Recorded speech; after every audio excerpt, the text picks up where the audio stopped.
All right, everybody, welcome to season 1, episode 1 of Beyond the Mark. Basically, this gives me an excuse to yap about track and field for 40 minutes.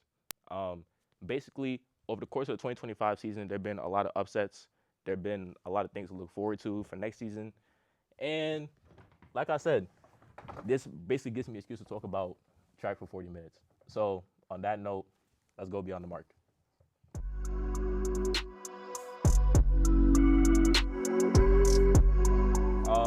All right. So basically, guys, welcome to episode 1 of Beyond the Mark. This episode, we're going to be talking about the 2025 outdoor season as a whole. But before we go into that, I want to kind of give us a recap of what happened last year at the Olympics. So basically, at the Olympic Games, we saw a lot of world dominating performances. We saw a lot of upsets. We've seen people finally get that gold medal that they've been waiting for. Key people, including Grant Holloway in the 110 hurdles, because in 2021 in Tokyo, he ended up getting second, getting ran down by Hansel Parchment of Jamaica, and that was a big hit to his self-esteem, as he mentioned numerous times over the last couple of years. And it was great for him to go and get that medal at the Olympics to set him up for this year's World Championships in Tokyo.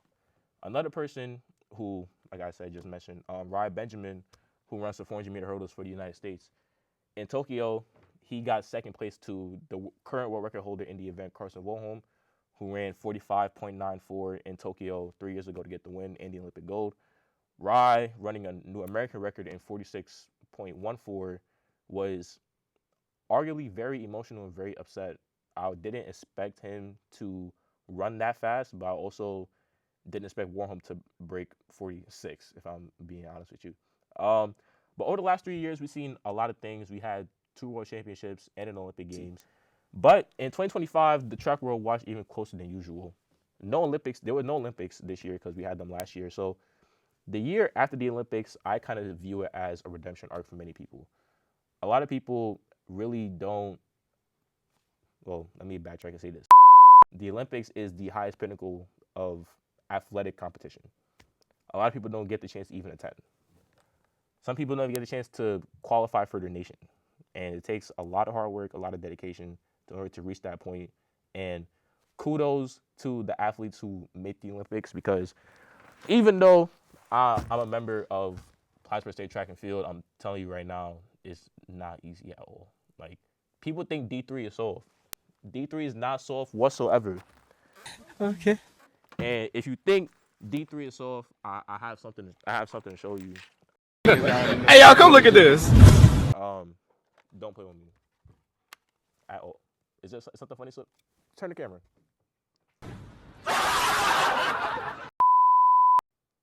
You would you like to enlighten the class?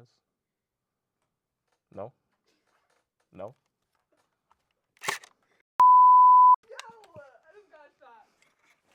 Oh, you did not get shot. It did not hit you. Let's begin with the purest drama of athletics. Let's go to the sprints. Do you play an instrument? Want to jam with fellow musicians? Join the Plattsburgh State Jazz Ensemble. Whether you're into swing, Latin, or funk, the Jazz Ensemble is a fun way to sharpen your skills, meet new friends, and make great music. To sign up, enroll in MUS 394, either for credit or as an audit. Practices are every Tuesday night from 6 to 8 in Myers 300. Find your rhythm. Join the Jazz Ensemble. In talking about sprints, I would be remiss if I didn't talk about the biggest narrative coming out of the World Championships, and that is Melissa Jefferson Wooden of the United States delivering the historic 100, 200-meter double. She ran 10.61 in the 100-meter dash to obtain gold, which is the fastest time ever at a World Championships. Going into this, not only this race, but into the meet, in my predictions, I did have her winning gold, but it wasn't 1061 gold. It was more like 1070, like barely. If she was to go under 10.7, I was like at most 1065, 1066. But I didn't expect the 1061. She basically just ran 10.5. Silver went to Tina Clayton, one of the twins of Jamaica, in a new personal best of 10.76 seconds. She was not nowhere near my predictions at all. I did not expect Jamaica to medal. If it was gonna be Jamaica medal, I thought it would be Shelly Ann. Um, she ended up running 11:06, if I remember correctly. And that's one thing that different about our sport, about track and field. You never know on the biggest stage who's gonna come out and bust they, can't say that word. You know what I was about to say. Bust they butt for to a chance to win a gold medal. Um, Also, bronze went to Julian Alfred, the 2024 Olympic champion in the 100-meter dash. She attained bronze, bronze at this championship in 10.84 seconds. Um, Real up and down season for Julian Alfred. I mean that very literally. I remember she opened up her season in a 300. Um, Ran I think 36 or 35, some crazy time. Um, I had her getting silver over underneath Melissa. That was my personal prediction. Looking at that race breakdown, it was the complete opposite of what I expected. I thought Julian was gonna get out and Melissa was gonna catch up. Melissa got out and she went balls to the wall. That was a phenomenal race. But now again, moving on to the 200, Melissa Jefferson winning gold in 21.68 seconds, the fastest time in the world this year, and that's again not something I expected at all from her. Uh, the silver medalist was Amy Hunt from Great Britain in 22.14, and coming back to form, Shrika Jackson of Jamaica winning bronze in 22.18. Amy Hunt shocked me very much. I wasn't expecting her to win silver. I didn't expect her to medal at all. She wasn't on none of my predictions. The only problem was Gabby Thomas' Achilles basically gave out on her, and she couldn't run the 200 at Worlds. Did I expect Amy Hunt to step up? No. I thought Shrika would go do what she does best. But again, Shrika just came back from injury as well last year for the Olympics, and it's great to see her come back into form. Now, staying on the topic of women's sprints, I have to talk about Sydney McLaughlin-Leveroni in the women's 400, running a new championship record, almost a world record of 47.78 seconds. It is the second fastest time of all time in history. Um, I'll throw up who has the world record. I'm not acknowledging it because I don't think it exists. I don't think that old record. I think the old record is like 47.6. Sydney basically ran that that whole 400 like her life depended on it. She didn't look like she struggled too much. I've seen all I need to see. In my opinion, I think she deserves to hold the record. Plus, back in those times when that record was ran, everybody was doping. Lots of people ain't doping now, but it was real bad back then. Huh? Silver went to Paulino of the Dominican Republic in 47.98. She was all the way on the outside in lane 9, basically running for her life. Paulino always shows up at championship races. She has the gold from last year from the Olympics in the 400. She has numerous world championships on her resume, and it's always great to see her run well. And also, speaking of someone who runs well in championship moments, Sawa E. Nasser from Bahrain won bronze in 48.19. She's coming around the end of her prime years, and it's great to see one of the legends get another medal before they leave. In my head, I thought it was gonna be a 1 and 2 race, Paulino and Sydney, who can outgun someone to 300 first. But Sydney got to 300 and another gear shifted. She turned into Luffy. I don't know how to describe it besides that. I can say though, her move from the 400-meter hurdles to the flat 400, everybody all season was like, she can't do it. She's not gonna win. Paulino gonna dust her. She gonna run some 49. She not built for the 400. Forgetting that she ran 50.6 in the 400 hurdles, and that's about a 2 to 4 second drop off of where you're at in the normal 400. So, kind of seeing that, it really wasn't too much of a thing to worry with predictions. In other related topics, when it comes to women's sprinting, excuse me. Women's 4x1 won gold from Team USA, and actually that makes Melissa Jefferson Wooden one of the first people to win the sprint triple. She's the last person to win the sprint triple since Usain Bolt did it at the Rio Olympic Games. Actually, no, I lied. I'm so sorry. But Noah Lyles did it at the 2023 World Championships in Budapest. I also forgot to leave this out earlier. Melissa is the first woman to win worlds in the 200 for women since Alison Felix did it in 2009. Now again, there's been a lot of stuff happening in the last 16 years when it comes to women's sprinting. Not only with Jamaica coming up and basically dominating for about a decade, but there's been a lot of scandals. If you know, you know. There's also been a lot of newcomers who try to show their true potential, but they burn out too fast, and that's something that we'll talk about later. But in the women's sprints and sprint adjacent events, 2025 will be remembered as the Jefferson Wooden / McLaughlin era of sprinting.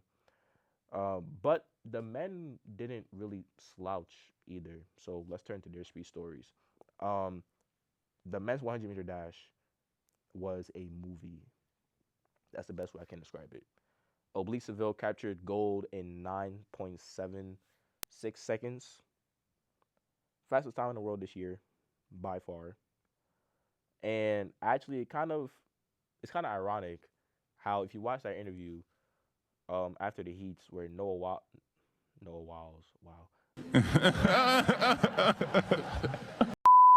where Noah Lyles was basically like, yeah, he had a bad start, and I knew that he was shaking in the back. And it's crazy how Seville took that literally and dusted him to get that get back from last year. Silver went to Keishane Thompson again. He got silver last year at the Olympics. And it's kind of crazy to see how the quiet-spoken person from Jamaica has fast times all throughout the year. And he gets to the final of the big championship meet, and he just can't deliver. I know he is well able of running faster than he's running his life. His personal best is around 9.77. He literally runs to about, when I view his races, I believe he runs to about 85, 90 and shuts down. But of course, my opinions don't matter. It's the times that really matter in this case.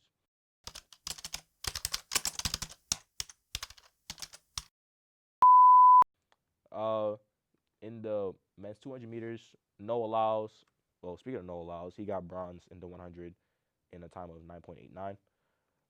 So Jamaica went 1-2 in the 1, and USA got third. But now we have a flip.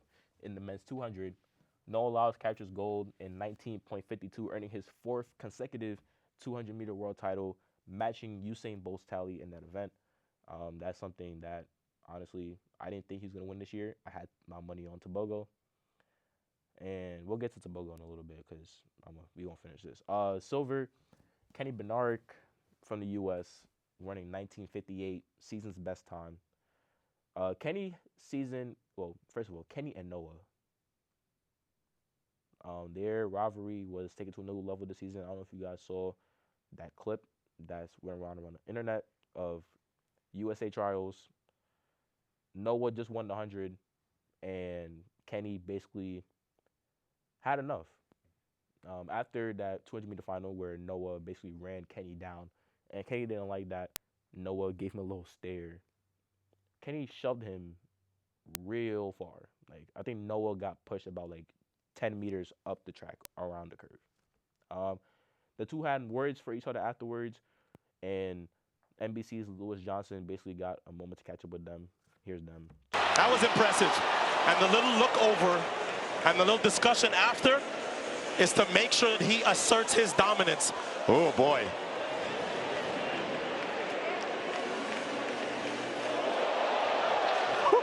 And the crowd reacting to that as well as they see it in stadium. Oh, boy. I love it. You know, and almost lost in this 1v1 is that Robert Gregory on the outside joins these two now in Tokyo. NCAA runner-up at TCU back in 20. All right, so the conversation is still going on here. And Noah, I expected a call. No, I'm saying if you got a problem, I expected a call. That's all I'm saying. You know what? You're right. You're right. Let's talk after this. Okay. All right. So My flesh. all right. So Spicy was created in order to give us Caribbeans a way of expressing ourselves. In the Caribbean, there's multiple ways of showcasing talent, and dancing is one of them. We have a bunch of different ethnicities and everything in here, so it's a Caribbean dance team, so we definitely are inspired by the Caribbean dance hall and stuff like that, and all different types of Caribbean dances. We go out together. Like, even if we're going to a party, they play our song, we'll do it together. Like, but we do like a lot of fun stuff together. Like, you know what I'm saying? Outside of Spicy. And it's just really like us. Like, we are like a family. Like, it is. There's so many different personalities on the team. Giving very much family. Vibrant. Joking. Like, we joke a lot. Spicy will accept you, and it's just a great team. So if you're looking to join, then yeah.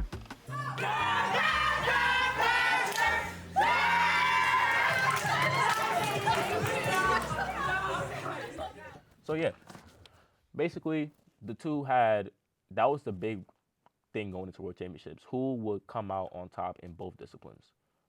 Yes, Jamaica took over the one, but nobody was worried about the one for real. Even though the one is a very beautiful spectacle to watch in itself. The bronze went to the newcomer, Brian Lavelle of Jamaica. He ran 19.64 seconds. His first major World Championships, and he leads with a bronze medal in the 200. That is a phenomenal feat to have. I believe Lavelle is 23 at the moment, at this recording. He has been giving, everybody from Jamaica gets comparisons to Usain Bolt. It's bound to happen. But I've never seen somebody get compared so much to Usain Bolt like him, even though they're very different in stature. Usain Bolt, 6'3", very muscular, very tall sprinter. Lavelle, a little shorter, on the shorter side, a little more heavier than Usain was around his age, but the similarities are there. Personal best of 9.8 in 100. He just ran new personal best of 19.6 to keep Tobogo off the podium. And speaking of Tobogo, Tobogo's season did not go the way I expected it to go. I had very high hopes for Tobogo coming off of that 2024 Olympic gold medal in the 200. He ended up false starting in the 100 and then got to the 200 and got fourth, barely being beaten by Brian Lavelle. Tobogo also ran 19.6, but Lavelle ended up catching him right at the line to get that bronze medal. Moving forward to relays, the men's 4x100 meter relay squad of Christian Coleman on the first leg, Kenny Bernard on the second leg, and those two definitely have some chemistry because you remember last year at the Olympics, they dropped that stick and everybody lost their minds. That's okay though. We got it back. So yeah, Christian Coleman on the first leg, Kenny Bernard on the second leg, Courtney Lindsay, the newcomer, on the third leg, and Noah Lyles on the anchor, fired off a world-leading time of 37.29 seconds to win the gold medal. Canada, with their very experienced relay team, Aaron Brown, Jerome Blake, Brendan Rodney, Andre DeGrasse, relay merchants, got silver in 37.55. And shockingly, the Netherlands took bronze in 37.81. Now, Jamaica in the relays stunk bad. In the prelims of the 4x1, they dropped the stick on the last exchange to Thompson. I know Keishane is going to be thinking about that for another year. I believe World Relays is next year or the year after. I'll have to fact check that, but he's not going to forget about that, no Thompson. But that 37.2 is the fastest time the U.S. has ran in a couple years. And, you know, when you have Christian Coleman on your starter leg and Noah Lyles on your anchor, it's very hard to lose a relay. But we're going to move on to the men's 4x400 meter relay, where, surprise, surprise, first major upset in my eyes, Botswana ends up winning gold. If you're asking me what is Botswana, it is a country in Africa. Leslie Tobogo is from Botswana. Himself and the man who won the 400 meter world title, you see his name on the screen. I'm not going to pronounce it because I already messed it up 20 times earlier and I tried to find a way to pronounce it. I'm not even going to try to butcher his name out of respect. But historically, the U.S. would expect 4x4 gold this Botswana 4x4 team slid from start to finish in the pouring rain. Also, if you remember last year at the Olympics, Botswana and the U.S. had a very tough battle on the ankle leg. Last year, it was Rai Benjamin versus Leslie Tobogo, 2 Olympic champions going head-to-head on the ankle leg to see who come out on top. Last year, Rai Benjamin and the USA came out on top. This year, Botswana switched up their order. Tobogo ran second. We didn't know what is going to come of, but that world champion coming into that home stretch, first of all, big kudos to South Africa as well, because they were with the U.S. and Botswana basically the whole race. It was a 3-way rundown coming into home for gold. Ryan Benjamin on the far inside in lane 1, pushing all the way to the line, and at the last second ties up at about 10 meters left, and the world champion just overdips him and claims that gold for Botswana. So Tobogo didn't end up leaving with a gold. Not the gold I wanted to see him win, but it's all good. The speed events were dominated by the Americans, but specifically in hurdles and jumps, we saw shocking surprises and some breakthrough names that nobody would have expected. So literally, let's climb over the barrier. Jesus Christ. Michael, how do you do this? What do you mean, how do I do it? Okay. The speed events were dominated by Americans, but specifically in the hurdles and jumps, we saw shocking surprises and breakthrough names. So literally, let's climb over the barriers and let's go talk about hurdles. So we're going to start with the women's 100-meter hurdles.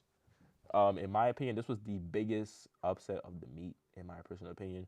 Of course, we all know Masai Russell of the United States, up-and-coming phenom. She went to Bullis High School, University of Kentucky.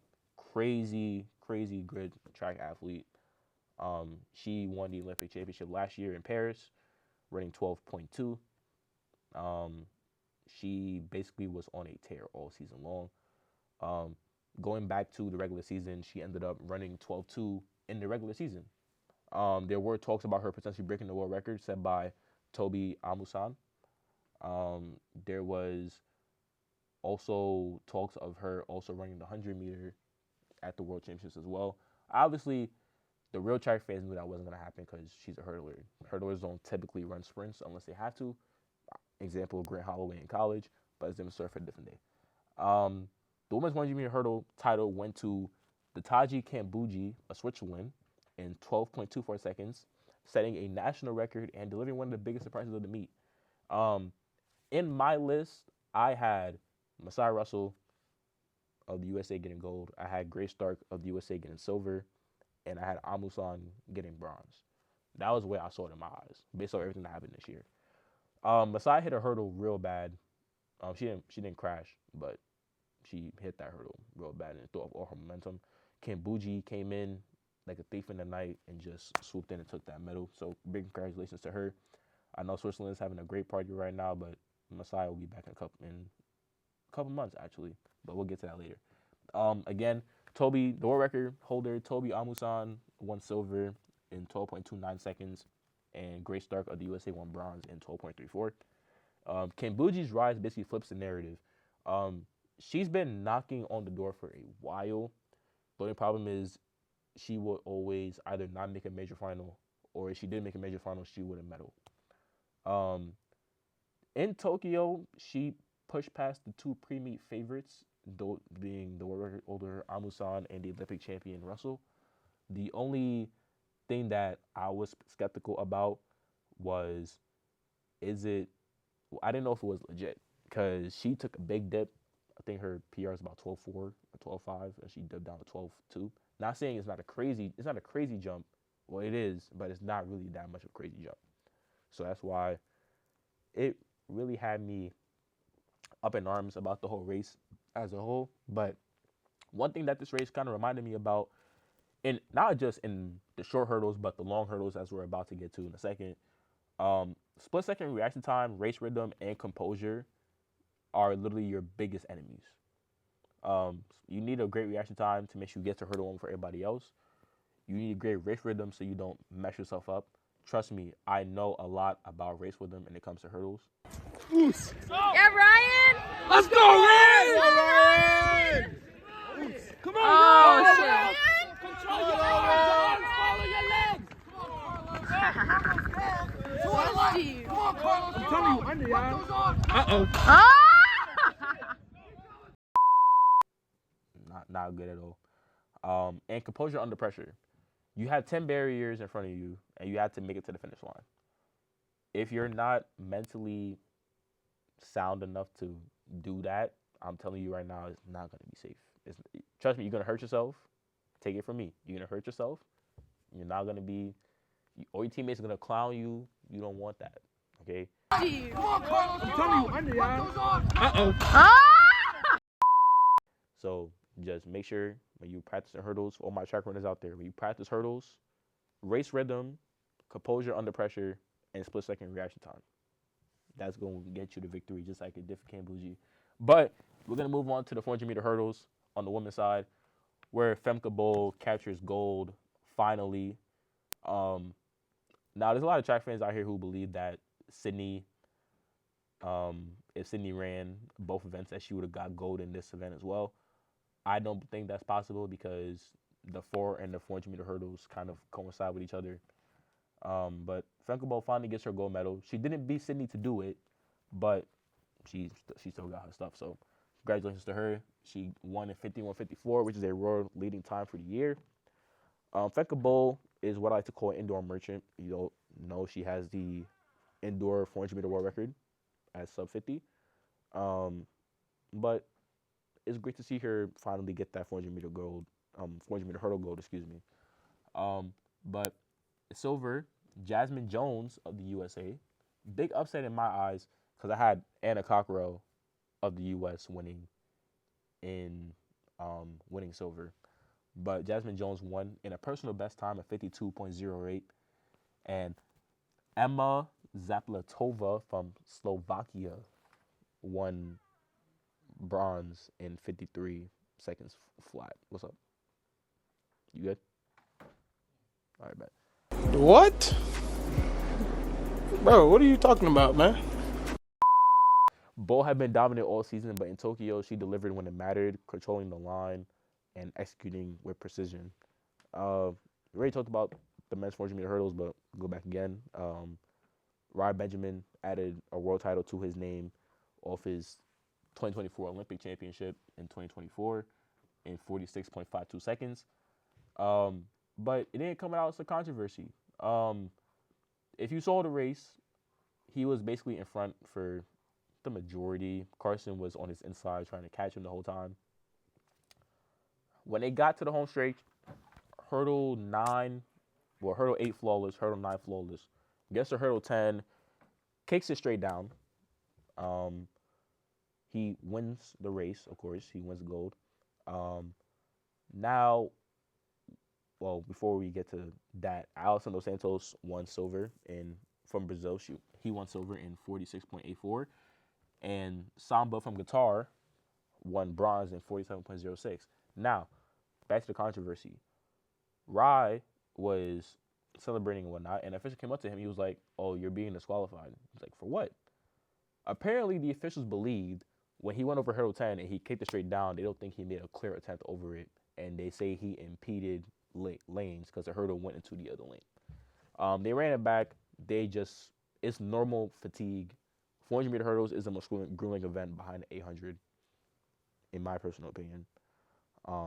And I think it wasn't fair for them to do that to him.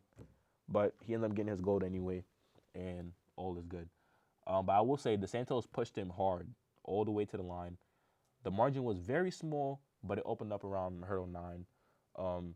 Samba, who once was a regular podium occupant, usually in the silver and bronze territory all the time, always shows class. No matter what race he's in, it's always great to see him run. I learned a lot from him as a hurdler myself, and it's great to see, those people who you don't really think can go get a medal, they go surprise you. All right, so we are now going to look at who I believe are some names that would define the next chapter of sprinting, and also looking ahead to the ultimate World Athletic Championships in 2026. Now, of course, you have your winners like Melissa Jefferson Wooden. She won the 1 and the 2. I'm expecting her to go out next year and try to do that again, and I do believe that she will do that. First of all, she was not only dominant at Worlds, she was dominant in the Diamond League. She was dominant in Grand Slam. She was dominant on the circuit, the European circuit. She was dominant everywhere. She went undefeated in the 100 and the 200 this season. I do believe that in the next 3 years, when the Olympics roll around in Los Angeles, we might see a world record, maybe. Who knows?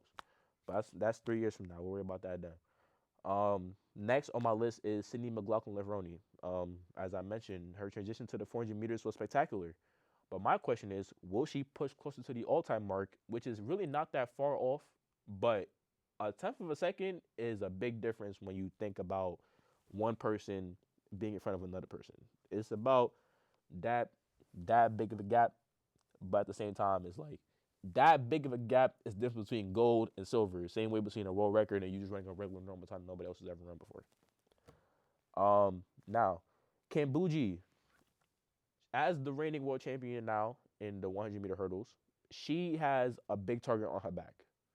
The Olympic champion, Masai Russell, is coming for her. The world record holder, Toby Almasana, is coming for her as well. Everybody else, JCQ, Grace Stark, everybody is going for her. So I'm expecting her to start some new rivalries with some of the people who've been here for a while. But it's also, I'm kind of eager to see where the U.S. plays a part in that, because we have one of the best hurdle teams in the world. I'm not saying that because I'm a biased American. I'm actually more of a Trinidadian and Antiguan than an American. So I live here, if anything. I just live here. That's the way I see it.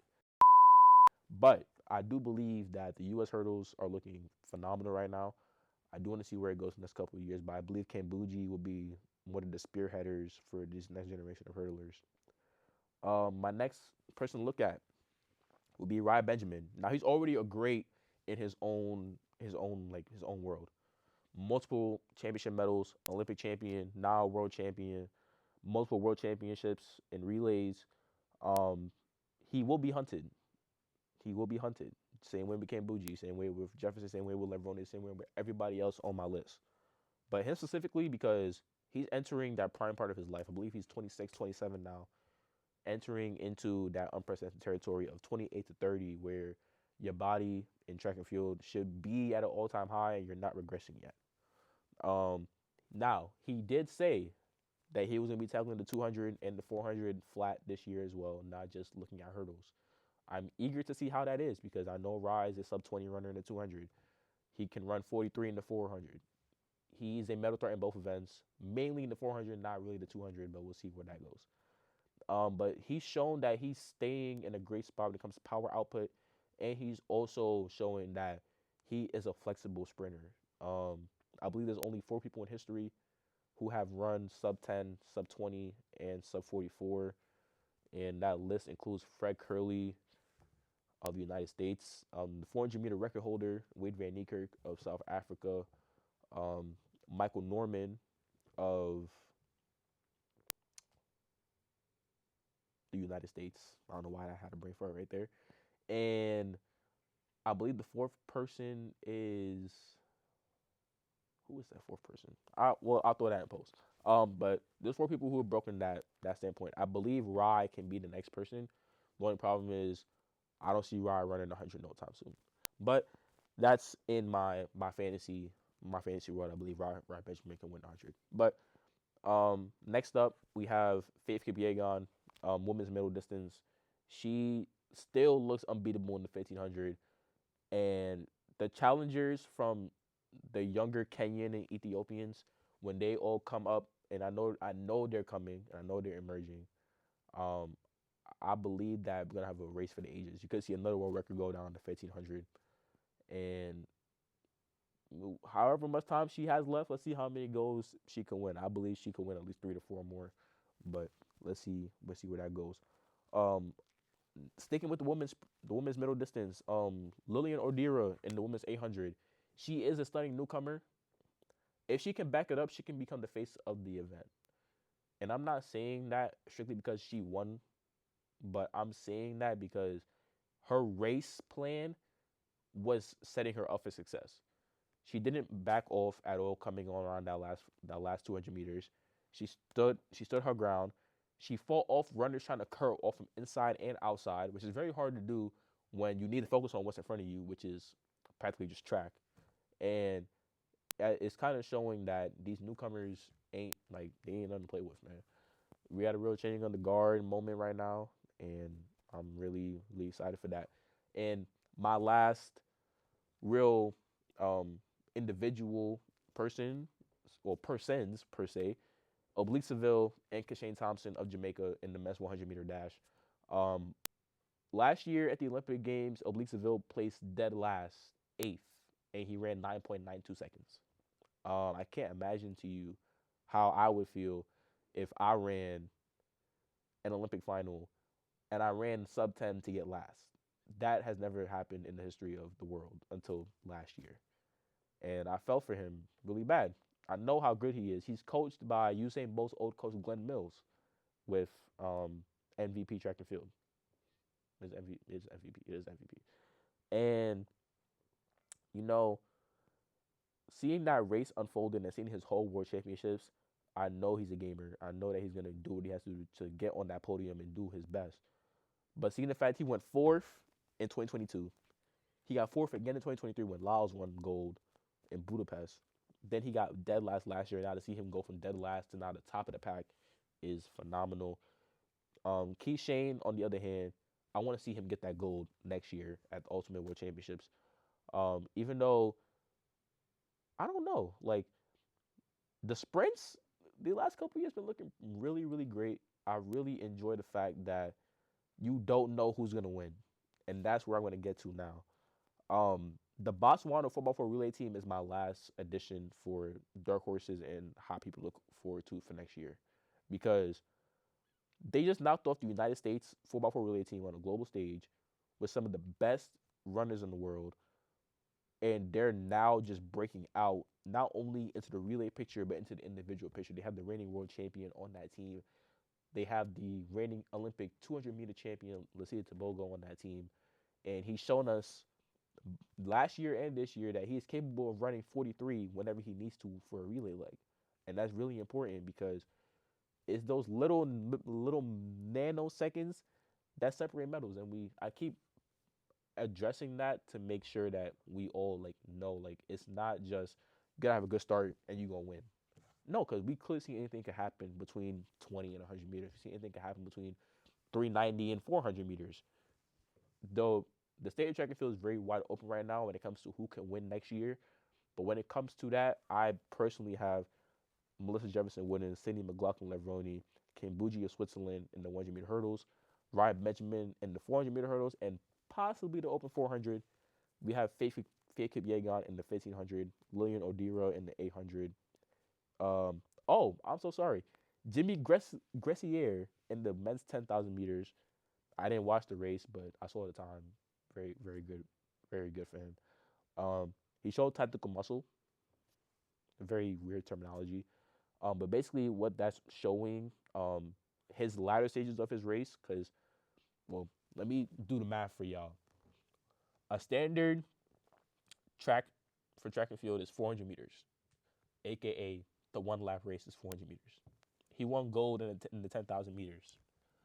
If you do the math, that's 25 straight laps. That's takes a lot of tactical muscle, as I said. And that will make him a target for the Ethiopians, the Joshua Chapter guys, and all those people who are coming back looking to reclaim their crown. He's going to be somebody that they're going to have to take down. He's not going to be easy to take down. We also have Gressier, and last but not least, the Botswana 4x4 relay team. I'll throw a little semi-love to Cordell Tinch out there. He went 12-9 multiple times this season. Always great seeing young hurdlers going sub-13. And, possibly challenging that world record of Aries Merritt of 12.80.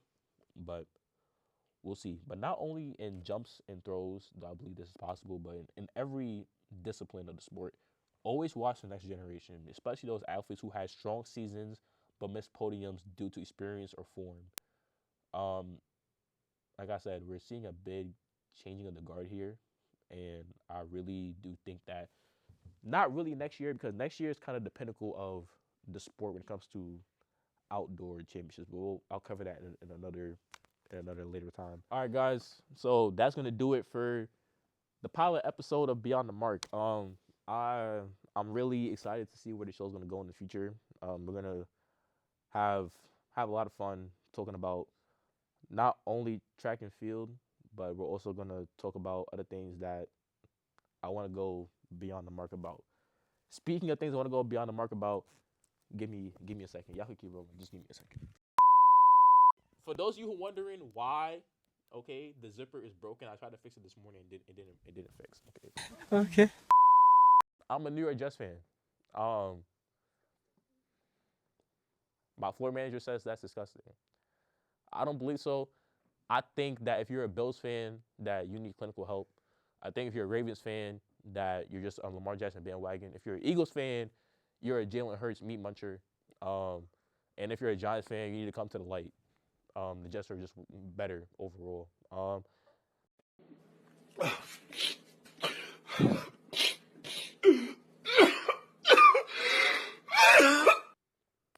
The Jets are 0-3. I predict by the next episode, the Jets will be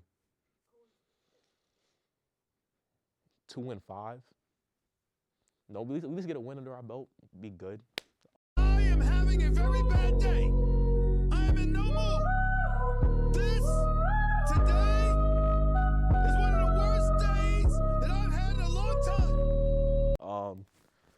But also, the reason why I put the football thing on is because next episode, we're going to be talking about fantasy football and football in general. The NFL season has swiftly got underway, and this is my excuse to talk about that as well.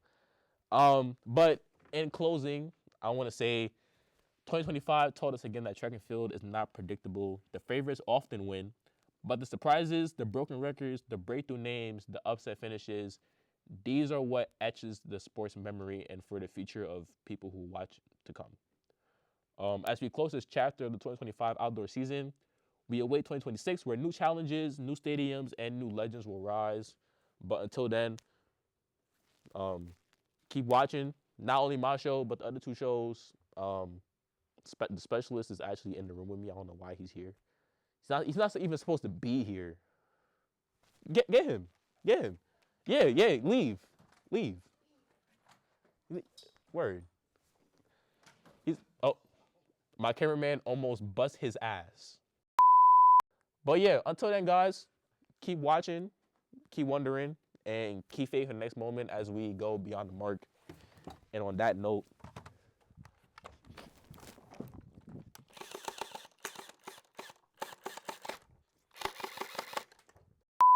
2,000 years later.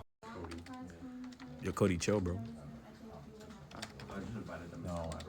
Yeah, no. Yo, chill, bro. How do you know that?